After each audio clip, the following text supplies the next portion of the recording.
All right, so we're recording now. All the lectures will be recorded, and I will upload them to my YouTube channel about a day or two after the lecture. It takes YouTube a while to process them all the time, okay? So if you get sick and you gotta miss lectures, you can always watch the lectures on YouTube.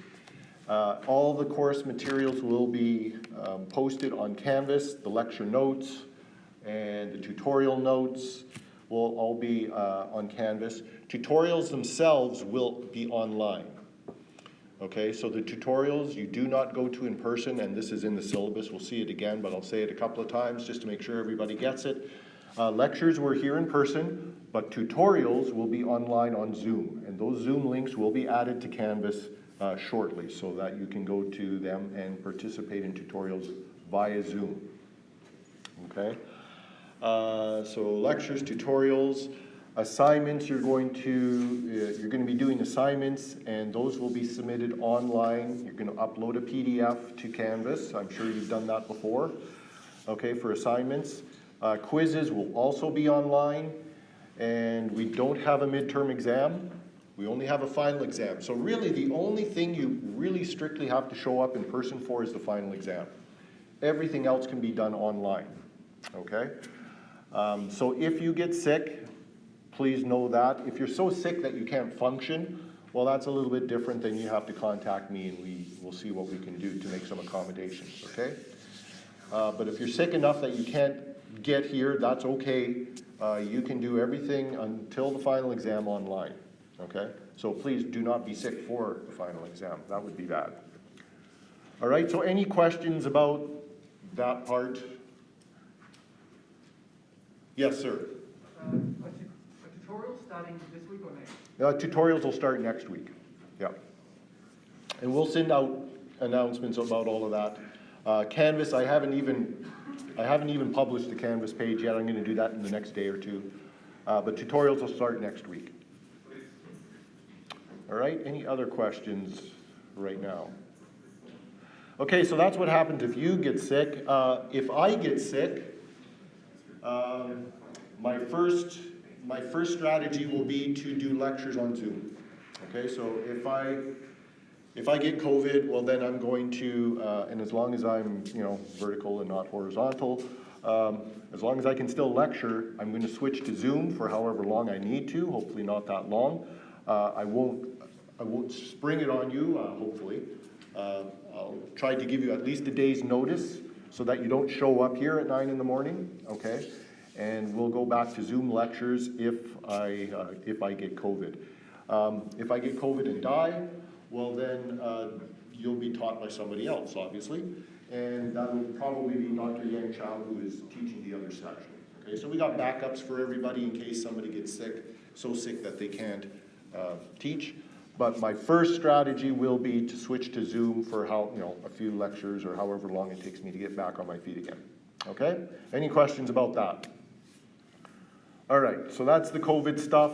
Wear your mask, stay safe and all that kind of stuff. It'll all be good. All right, so my contact information is up there. I teach 2 classes this term, a class at 8 in the morning. I just came from it, and then this one Monday, Wednesday, Friday.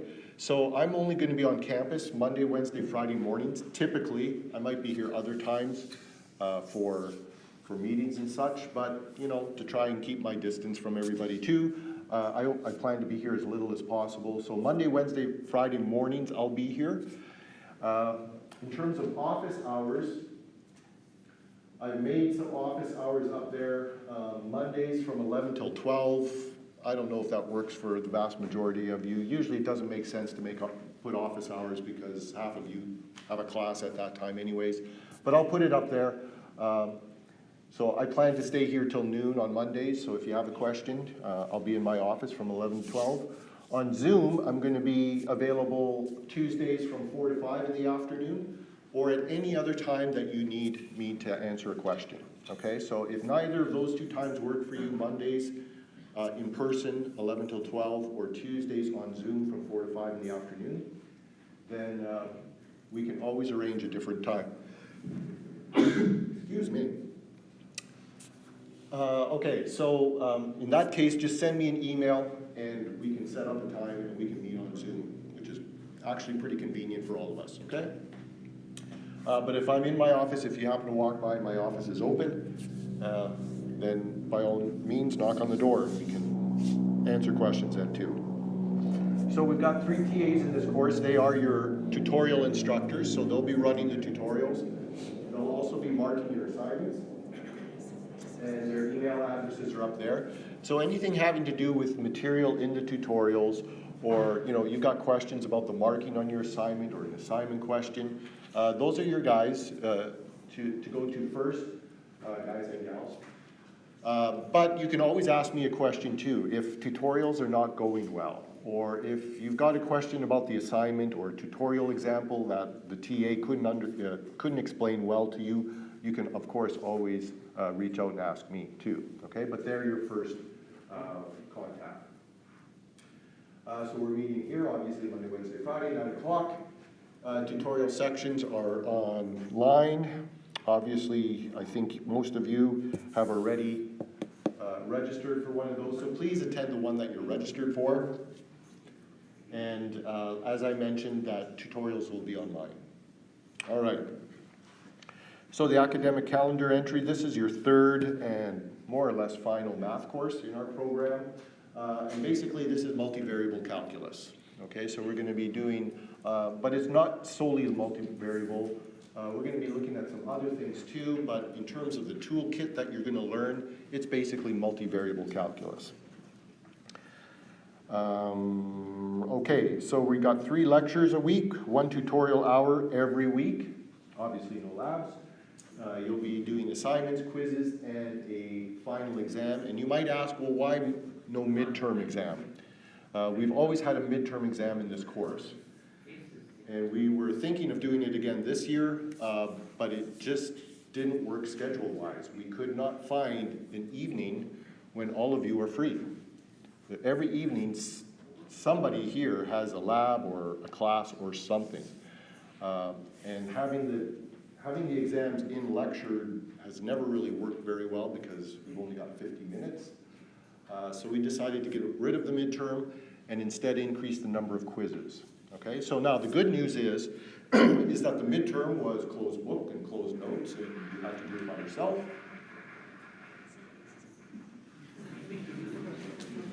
That was bad news. I wouldn't cry for that. I wonder where that's coming from. Has that been going on all along?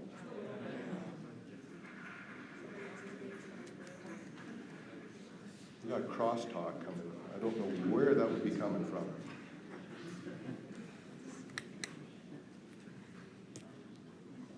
Okay. So in the midterm, it was a closed book exam. You do it on your own. Quizzes are open book, open everything. You can work together.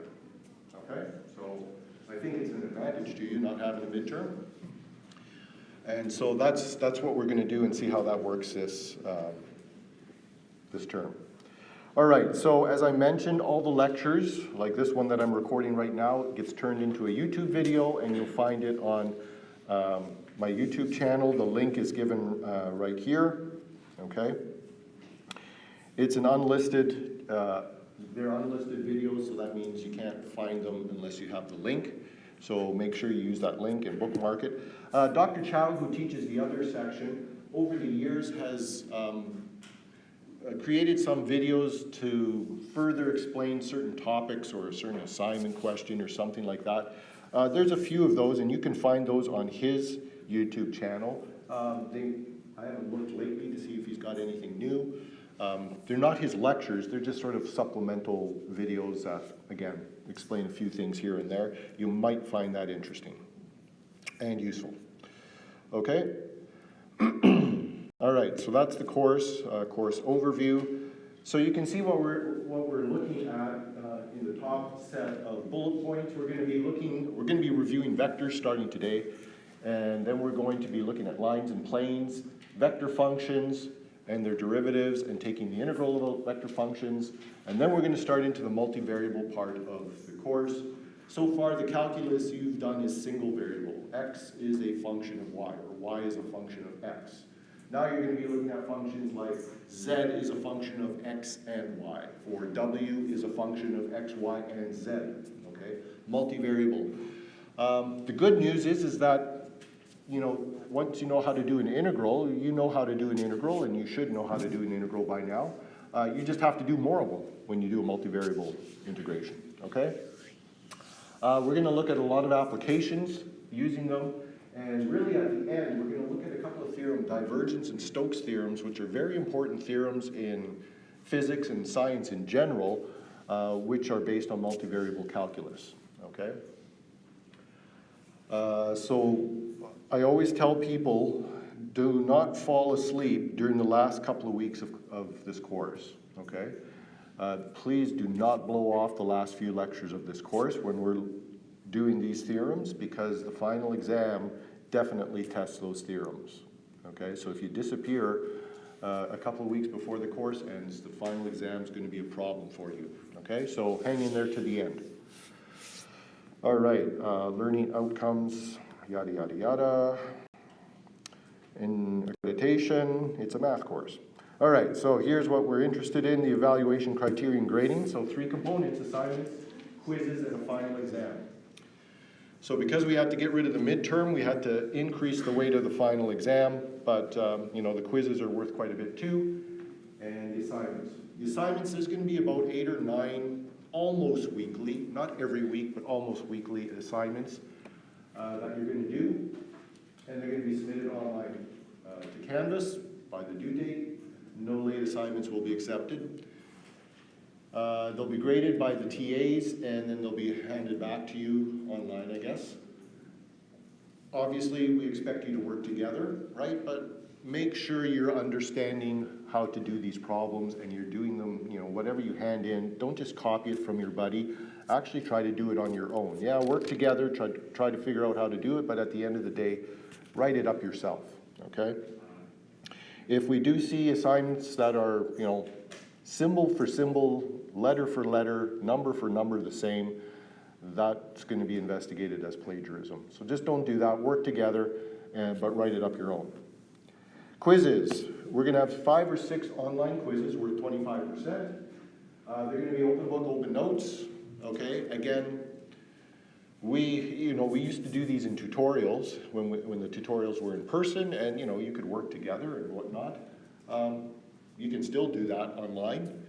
However, again, the final exam, you're going to be doing it all by your lonesome. So for the quizzes, you know, make sure you're not just copying your friends. Make sure you're understanding how to do it. Otherwise, you're in trouble with the final exam, which is worth 60%. Okay, and that will be a paper exam given by us in the gym sometime in December, assuming we're all still here and they haven't shut things down again. Okay. Please note that you require a minimum grade of 40% on the final exam to pass the course, okay? Please note that. Do not rely on, you know, getting the quiz and assignment marks and just squeaking by the course by, you know, getting minimal grade on the final exam. That doesn't work. You need at least 40% on the final exam. All right, any questions about any of those things that I've talked about so far? That is kind of annoying, isn't it? Where could that be coming from?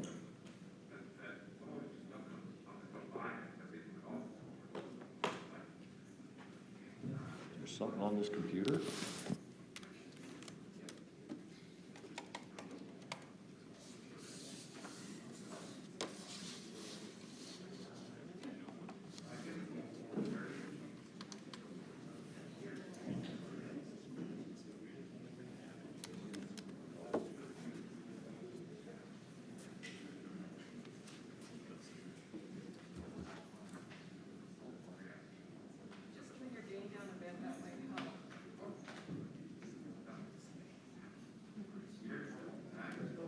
No.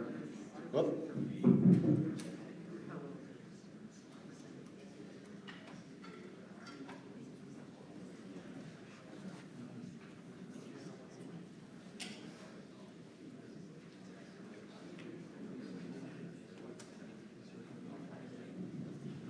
Can you still hear me back there? No? Yeah?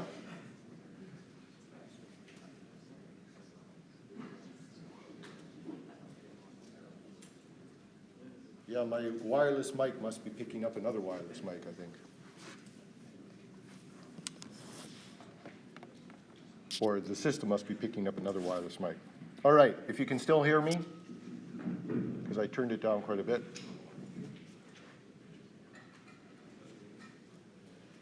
Okay, required readings. The lecture notes that I'm lecturing from are going to be posted on Canvas for you to read if you want. I'm not going to be covering everything in the lecture notes here in the lectures. We just don't have time. I'm going to skip the occasional example, so you can always go and look at them on Canvas to get those.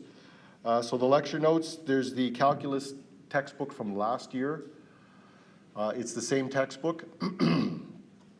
I know it's sometimes published in various parts, so if you have the part that has, look for multivariable calculus, if your textbook has that. And you know, if you don't have Thomas's calculus textbook, any calculus textbook will have what we're talking about. And the assignment problems don't come from the textbook, so if you have some other calculus textbook, it'll be fine, okay? And if you don't have a calculus textbook, you should be fine with just the lecture notes, okay? But a textbook might help for more examples or more detailed explanation. Okay, we have a course schedule that we're going to try to follow as much as possible. So you can see the list of topics there, and the assignments are, you know, roughly listed there. Now, whatever we tell you in lectures or on Canvas with respect to assignment due dates supersedes whatever's on here. This is just a guess, okay? But every assignment at the top, it'll say it's due on a certain day. That's when it's due, okay? This is sort of just to give you a rough idea of when an assignment is going to be posted. So, you know, obviously during the Thanksgiving weekend week, we don't plan to have an assignment, and, you know, there's a couple other weeks too. So in November now, we have a full week off, okay, a new midterm break, so obviously there's no classes then. And the last day of classes is December 8th. Okay, so again, this is just a rough guide. In terms of topics, we'll go faster, slower in certain parts. And again, the assignments, whatever we tell you on the assignment itself or in a Canvas announcement, supersedes this. Any questions about that? All right, so the final exam is going to be somewhere between December 11th to 22, so you know, make sure you're here at least until December 22nd. We'll know the date, obviously, later on. And it will be a paper exam in the gym, okay? And on your own. And all the rest of it is academic integrity. As you can imagine, last year with everything being online, we had to deal with a lot of academic integrity issues. So please read through this. This is all given to us by the school, just to make it clear what is and isn't cheating. And again, you know, you're doing the final exam on your own, and you got to get at least 40% on the final exam. So, you know, take the assignments and quizzes seriously. Try to do them on your own. Work together, yes, but make sure you're understanding it and not just relying on copying from somebody else. Okay, so you can read this at your leisure. Academic integrity procedures. COVID. Got to wear a mask. Got to be tested unless you're vaccinated. All that kind of good stuff. And then the typical resources. All right. So that's the syllabus. I'm going to put that on Canvas in the next day or so. I haven't even published the Canvas page yet. It'll be published soon. And I'll post the syllabus. I'll start posting the lecture notes and the link to the YouTube channel in case you want to watch it again or didn't watch it first or weren't here. All right, so any questions about the administration of the course? How it runs, what you need to do? All right, it's a math course. It's pretty straightforward, right? Okay, so let's get rid of this. How do I do that? I guess I do that. Okay. So unfortunately, we got to start doing some work today because we do cover a lot of stuff in this course, and the stuff at the end is really important. And so I want to make sure that we have enough time to look at that stuff in detail. If I showed you Stokes' theorem right now, you'd all freak out and go, I have no idea what that is. So we want to make sure we got enough time to go through everything, so we got to start. Okay, and again, what I'm writing up on the screen will be recorded in the YouTube video, and it's coming basically from the lecture notes, right? The lecture notes are my guide, so if you want to take notes, that's fine, obviously. If you don't, most of it is right in the lecture notes. Okay, so we're going to review vectors, just because it's been a while.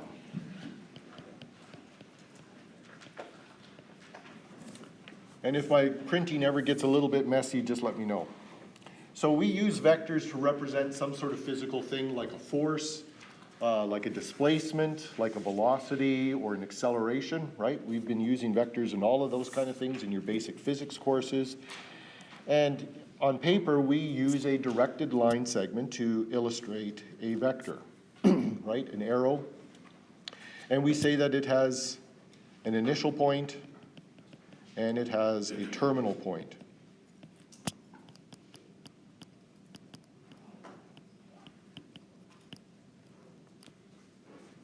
Right? We often talk about the head and tail of a vector as well, where the head is here at the arrow and the tail is here. Okay, so it's a directed line segment. And it indicates that we've got, for instance, a force acting in a particular direction with a certain magnitude. So vectors have two attributes, right? They have a magnitude and they have a direction. And so we might say that if we have the trajectory of some particle through two-dimensional space like that, we've got a particle moving along like that, at any point along that trajectory, we could say, well, the velocity of that could be represented by a vector with a certain magnitude, a certain length, indicating the speed of the velocity at that point, and the direction. Okay, at that particular point, the particle is moving in that direction with a certain speed. The speed and the direction together indicate the velocity, which is a vector.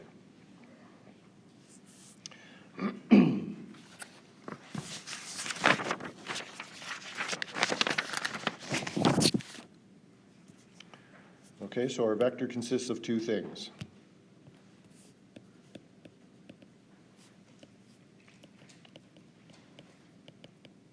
A direction and a magnitude. Or sometimes we call it the length of the vector, simply because when we draw that directed line segment, the longer it is, the greater the magnitude, okay? And in mathematical terms, if we have let's say this one up here is, the initial point is at A and the terminal point is at B, we could say, well, that vector, we could write it as A to B with an arrow over top of it. It starts at A, it ends at B. And the arrow over top means it's a vector. The length or magnitude of that vector, when we put that in absolute value bars, that gives us the magnitude or length. Sometimes people will use double bars, but in this course we're going to use single bars. Okay?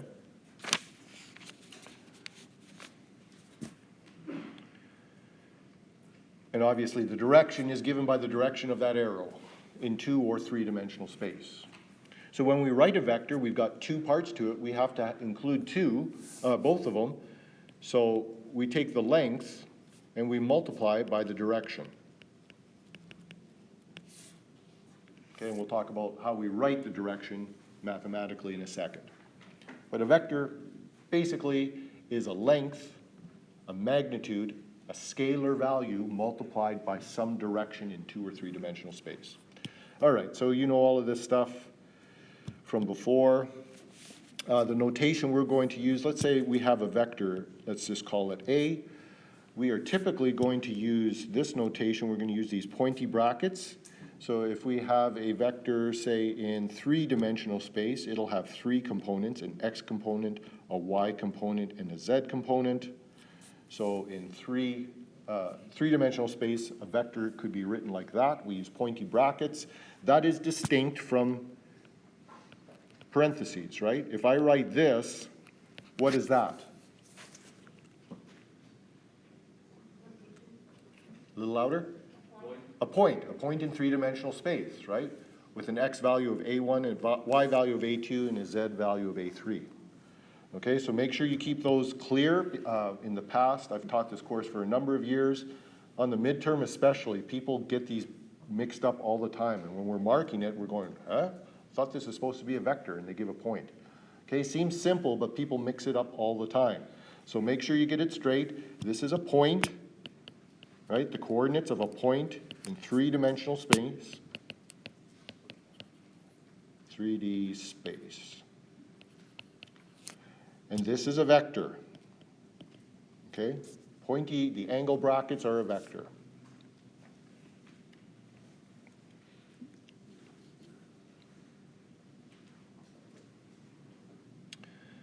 Okay, well, how do we get A1, A2, and A3? So if we have, say, in three-dimensional space like this, X, Y, and Z, let's say we have a vector that starts, its initial point is at the origin, and it goes to this point here, which is about, let's say, 2, 4, 2. Okay, and let's say that's the vector we're trying to define. So that's our vector A. How do we get A? Well, we take the coordinates of the terminal point, 2, 4, 2, and we subtract from them the corresponding coordinates of the initial point, which in this case would be 0, 0, 0. Right? So this vector would be equal to 2 minus 0 is 2, 4 minus 0 is 4, and 2 minus 0 is 2. Okay, so A would be that.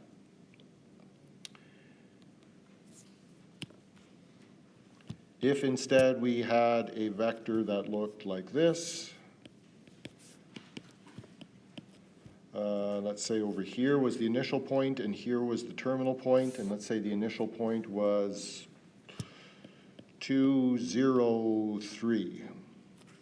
And the terminal point was, let's say 0, that's about 3, maybe 2, okay? If that's our vector A, well then we simply have 0 minus 2 would give us negative 2, 3 minus 0 gives us 3, and 2 minus 3 gives us negative 1. Okay, so that gives us our vector.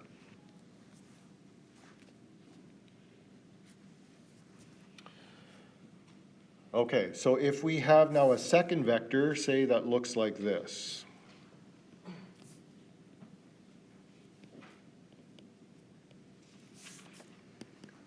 Vector B has same magnitude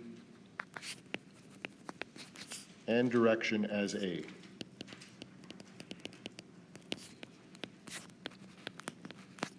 Well, that means they're the same vector,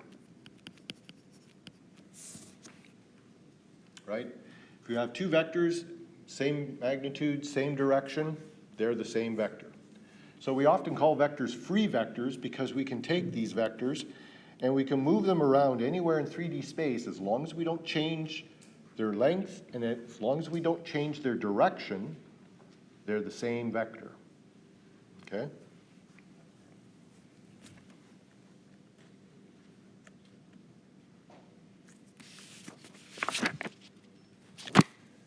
Okay, so how do we find the length of a vector? So in this case, if we're dealing with this same vector A, which is negative 2, 3, negative 1,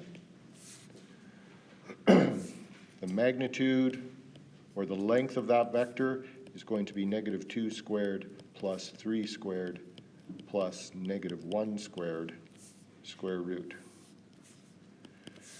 which is 4 plus 9 is 13 plus 1 is 4, square root of 14.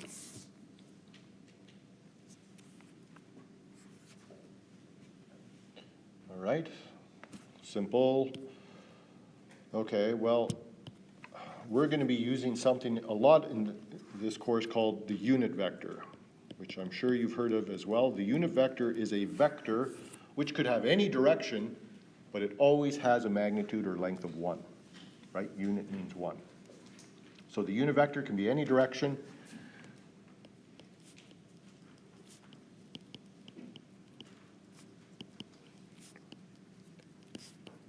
but always a magnitude of 1.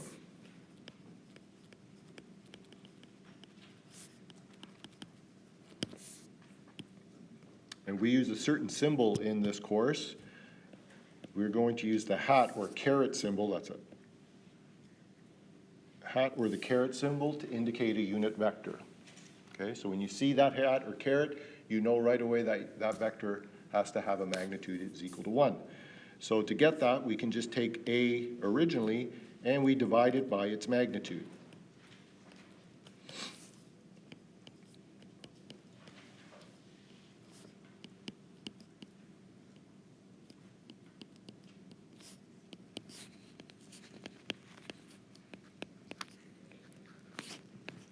So we can easily turn any vector into a unit vector simply by dividing it by its magnitude.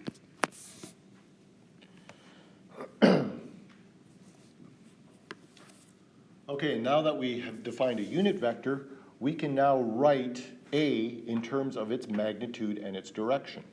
Okay? I said before that when we formally define a vector, it's a length times a direction.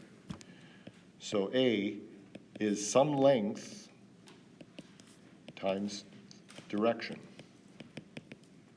Well, the length of my vector A is, I found to be root 14, right?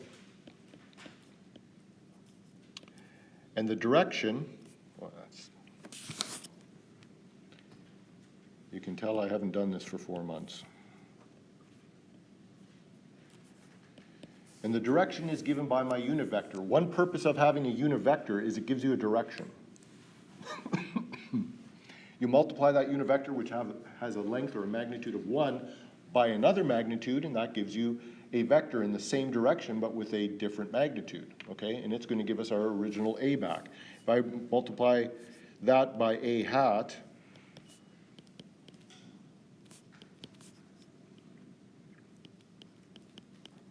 well, A hat we said up here is just 1 over root 14 times 2, negative 2, 3, negative 1. Okay, obviously I get my vector A. Okay, so a vector is a magnitude multiplied by a direction. Okay, we're going to use that concept when we talk about projection.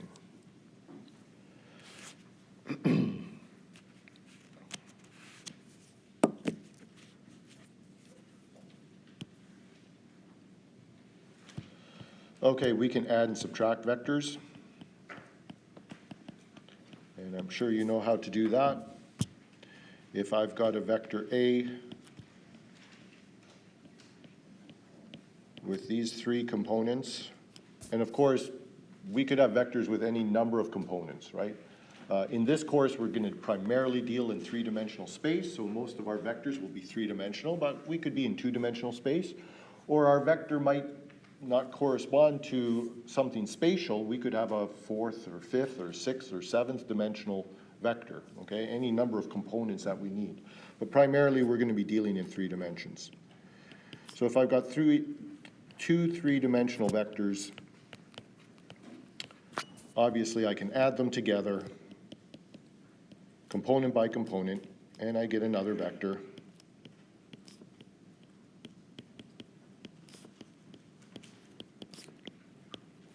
And I can subtract them as well, where you just subtract the individual components one from the other. And graphically, we can imagine what this is if we have, let's say we've got a vector, our vector A looks like this, and let's say our vector B looks like this. Well, we remember they're free vectors, so we can move them anywhere we want as long as we don't change their magnitude and direction. So let's say we move B up here so that it is tip to tail with A, okay? Still B, we just moved it up. So now when we add A to B, we get this result.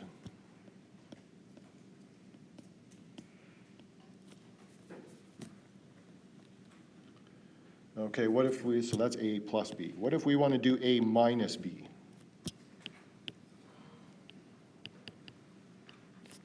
Well, that's the same as A plus negative B, right? And what happens when you negate or take the negative of a vector? What changes about that vector? Does the magnitude change? No. So the direction changes, right? What happens to the direction? A little louder. Sorry? It flips, okay? In terms of an angle, give me a number.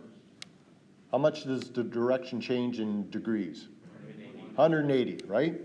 So if I make negative b, I now get, let's make it red, I get this, right? Same magnitude, but the direction's been changed by 180 degrees. So now if I draw A over here again, if that's my A,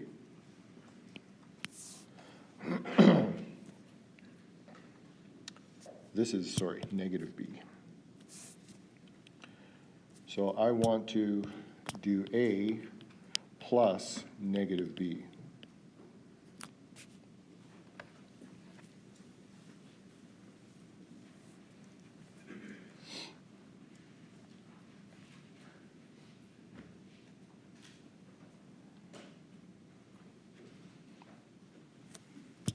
Well, I slide my negative b, say, over to here. Same direction, same magnitude. And now I add their tip to tail now, right? So obviously then I get my result, and not to scale.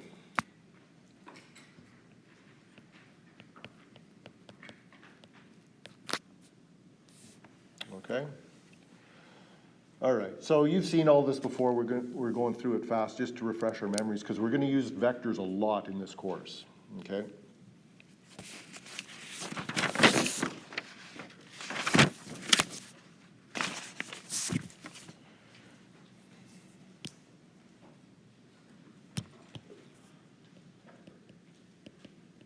Okay, we can scale a vector, which just means multiply by a number, okay?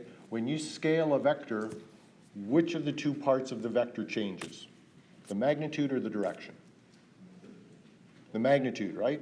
When we scale a vector, we don't change its direction, we just make the magnitude bigger or smaller.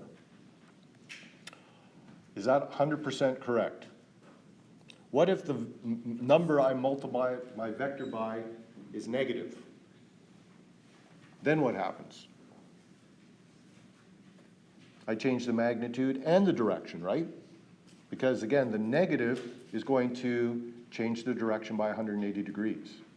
So if I multiply by a positive scalar, I take my vector, I multiply by a positive scalar, all I do is change the magnitude. If I take a vector and multiply it by a negative scalar, I change its magnitude and its direction by 180 degrees, okay? So say we've got some number, C, a scalar, and we multiply our vector by it. Well, that's simply each of the three components are multiplied by that. And if C is negative, well then our vector flips by 180 degrees as well.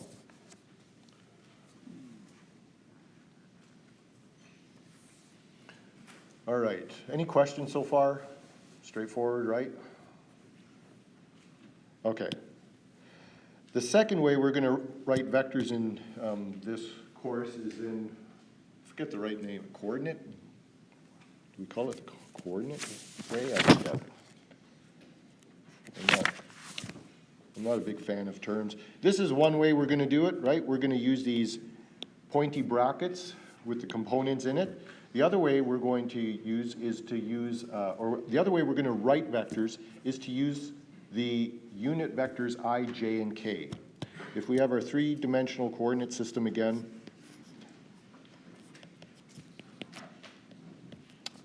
the I unit vector is a unit vector, so it has a magnitude of 1, and it simply points in the direction of the x-axis. Okay, so we can draw it like that. Well, that's not along the x-axis. There we go. Okay, so we can call that I hat. The j unit vector has a magnitude of 1 and it points in the direction of the positive y-axis. So it looks like this. Okay, so that's j hat. And then the k unit vector points in the direction of the z-axis, positive z-axis, ijk. So we've got those 3 unit vectors. We're going to use them all the time. Their directions are fixed. I always points in positive x, y always points in positive y, pardon me, j always points in positive y, and k always points in positive z. And we can use those vectors now to write any other vector. Okay, so if I write some vector, let's say that looks like this. Let's call that vector A. Let's say A looks like that. Well, A can be broken up into 3 other vectors. It has 3 components. It's got an x component, a y component, and a z component. So the x, that's probably not a good one to use. Should have thought of that beforehand. Let's draw it like this instead. This is vector A. So if I drop the head of A down onto the xy plane, okay, this point is on the xy plane.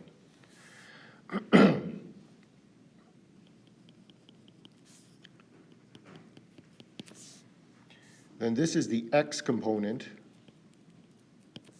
of that point in the xy plane, and this is the y component of that point in the xy plane, okay? And this distance from this point up to here would be the z component of this vector. So I'm decomposing this vector into 3 components, an x component, a y component, and a z component.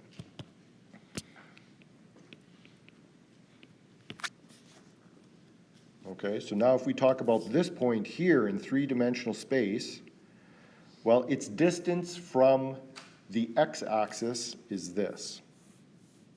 The perpendicular distance of this point from the x-axis is this length here. So I could draw a right angle, right? So this vector here has an x component this big, okay?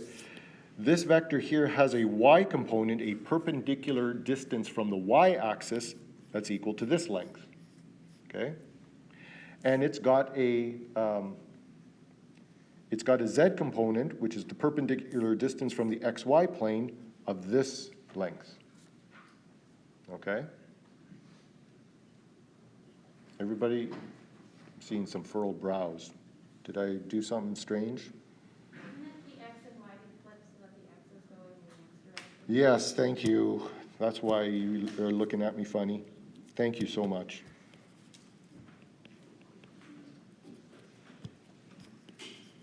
This is the x. Thank you. Is that better? All right. Even though you're wearing masks, I can still see the bewilderment in some of the foreheads. Yeah, don't hesitate to tell me when I screw up, because it's going to happen more than once. All right, now we got it right. Okay, so the x component is the perpendicular distance from the y-axis, I should have said, in this plane. It's the distance in the x direction. Y distance is the distance in the y direction. The z component is the distance in the z direction. That makes much more sense now. So now I can write my vector A as a sum of 3 vectors. Okay, I can say, let's use yellow. We've got, how should I do this? Nah, let's not complicate things. Let's just leave that alone. I can use scaling now, and I can use my I, j, and k hat unit vectors to give me the direction of each of the 3 components of that vector, and then I just multiply them by the appropriate distance. Okay? So now A, I could write A as the sum of 3 vectors. The first one is I hat. I hat gives me the direction of the vector. It's going to get too busy. I'm going to use this magnitude here, this distance here, which is in the direction of I hat. So I multiply I hat by x component. And I add that to a second vector. J hat gives me the direction, okay, in this direction, and this is its magnitude.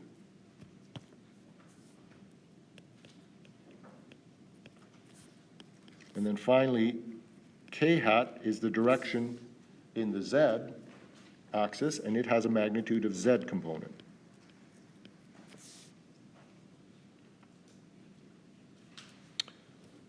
I guess we should use red.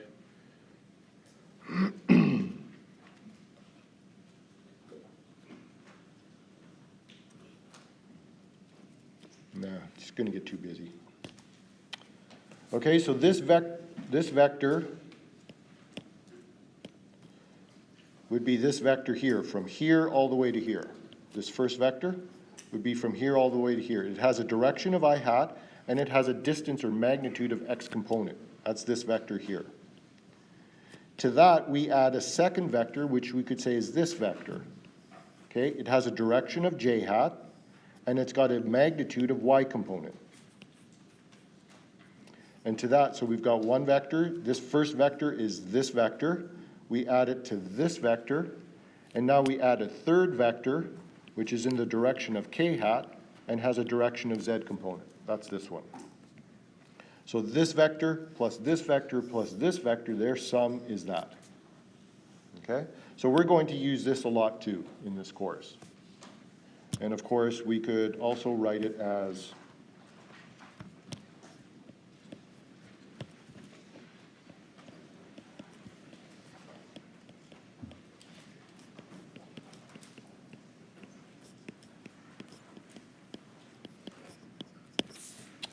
okay? All right, we'll end there and we'll see you on Friday.